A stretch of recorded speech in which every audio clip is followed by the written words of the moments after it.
बढ़ेंगे इस अधिनियम के माध्यम से, मैं कह सकता हूं। किसानों को भी फायदा, मजदूरों को भी फायदा। और सबसे बड़ी चुनौती मजदूरों के सामने क्या होती है?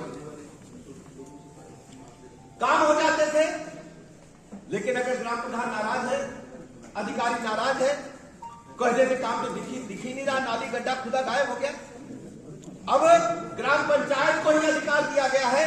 पहले सेंक्शन होने के लिए खंड विकास कार्यालय जाता था, सीडीओ के पास पत्रावली जाती थी।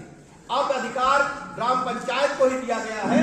ग्राम पंचायत तय करेगा कि गांव में कौन से काम प्राथमिकता पर होने हैं। और सबसे बड़ी बात यह थी, गांव में एसेट बनाने का काम होगा, पक्के काम हम करा सकते हैं। और सब 4 जो प्रमुख रूप से काम इस बिल के माध्यम से तय किए गए हैं, उनके बारे में मैं स्पष्ट आपको कर देना चाहता हूं।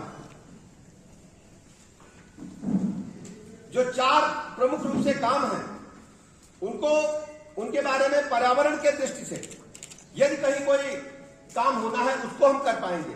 मैं स्पष्ट रूप से आपको 4 कामों के बारे में बताऊंगा, लेकिन अभी वीजी राम जी और मनरेगा में जो अंतर है वो मैं आपको स्पष्ट करना चाहता हूं।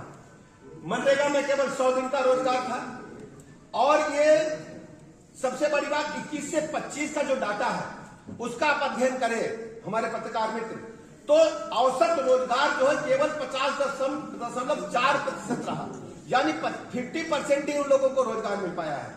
जबकि मनरेगा को यदि हम हटा करके जी राम जी बिल को चर्चा करेंगे तो इसमें 125 दिन की गारंटी है और 60 दिन हमने बढ़ाने का काम किया है, यानी 185 दिन का निश्चित रोजगार मजदूर को गांव में देने का काम हुआ है।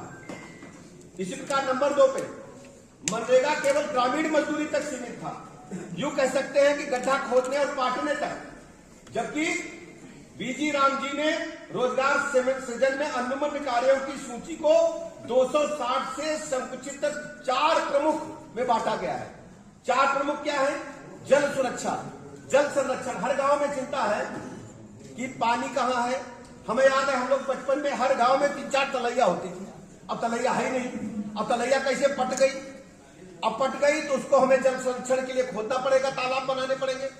और प्रधानमंत्री जी ने इसको प्रमुखता दिया है कि जल सुरक्षा, ग्रामीण परिवेश में तालाब बने, इसे हम बना सकते हैं। ग्रामीण अवसंरचना यानी इंफ्रास्ट्रक्चर गांव का मजबूत कैसे होगा, नालियां बन सकेंगी, पक्की सड़कें बन सकेंगी। इसके अतिरिक्त गांव में यदि कोई और आवश्यकता है, उसके लिए हम पक्के कार्य भी करा सकते हैं। आजीविका संपत्ति, यदि किसी को महसूस होता है कि अपने गांव के आजीविका के लिए हम स्थायी बिल्डिंग का निर्माण कर सकते हैं, जैसे कोई स्वयं सहायता समूह है, उसके लिए आप